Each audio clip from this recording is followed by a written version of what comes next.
Never have I ever spent more than an hour obsessively checking for a price of a cryptocurrency in a single day. Oh, I have. Oh, I have. Okay, great. Never have I ever bought a cryptocurrency based solely on the tips from Reddit or from Twitter. I did. I have. Okay. So, have you ever been victim to a pump and dump scheme or so? Yes, of course. Okay. Never have I ever used a cryptocurrency exchange without setting up a 2FA authentication. No, I did. I made the mistake. You made it Yeah, okay, yeah. right. Okay, great. Okay. Never have I ever thought about creating my own cryptocurrency.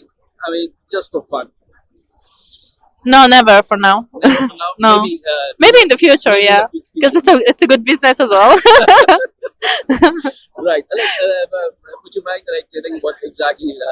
Would you go for an NFT or something like that, or are you into a main? I already own NFTs, so Oh, yeah, I own many NFTs right now. So great. and NFT actually NFT market is even less developed than crypto, so Exactly. it's even more potential.